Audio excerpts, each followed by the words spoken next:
काय सोन्या चाल बरं आपल्याला नाशिक जायचंय. नाशिकला काय करायचं? नाशिकला जायची? अरे आधी हे धावपडीचं जीवन आणि त्याचा उन्हाचा तडाखा तर आपण कुठतरी वॉटर पार्कला फिरून येऊ. अरे मग ही अशी गोष्ट झाली का कळसा आणि गावाला वळसा. अरे काय बोलतो तू, तुला तरी समजतंय का? अरे तुलाच काय आता या पाचोरामध्ये तालुक्याला आणि या संपूर्ण जळगाव जिल्ह्याला समजेल पुण्याच्या तडाख्याला आणि तुझ्या धावपळीच्या जीवनाला हरवण्यासाठी एक ठिकाण आता सज्ज आहे. अरे कुठे आहे हे ठिकाण? मला आत्ता लातूरला झाली आहे.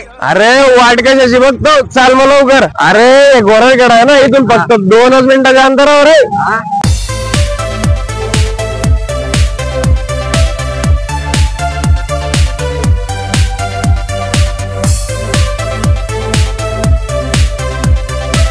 आता फक्त एकाहून एक राईड आहे. हे 7 रिंग शावर, 60 फूटची राईड आणि ती 40 फूटची राईड. अरे भाऊ एवढा मोठा खेकडा? जाऊ का मुली घरी? चाल. अरे रेंडान पेट्रोल सोबत डिझेल आहे. हा का? हे पाय एवढा मोठा वेवपूल इथं. अरे ते करंटवाल्या लाटांतर आता ते हे. उत्तम अशी हायजेनिक कॅन्टीन आहे. अरे ते एक नंबर काम झालं मग. आणि अजून एक आहे, इथं सर्व ठिकाणी सिक्युरिटी गार्ड उपलब्ध आहे. अरे मग आता टेन्शनच राहिलं नाही. 9 तारखेला डीएम वॉटर पार्कचं उद्घाटन आहे. त्या दिवशी तू तिकीट परचेस केल्यावर पूर्ण वर्षभरात एकदा तुझ्यासोबत एक व्यक्तीची एंट्री फ्री. जय मंडळी, आम्ही येतोय 9 फेब्रुवारीला, तुम्ही या नक्की. पत्ता ऐकून जा. सुगरण गृह उद्योगाच्या मागे गोरळगडा बुद्रुक शिवार, जळगाव रोड, पाचोरा.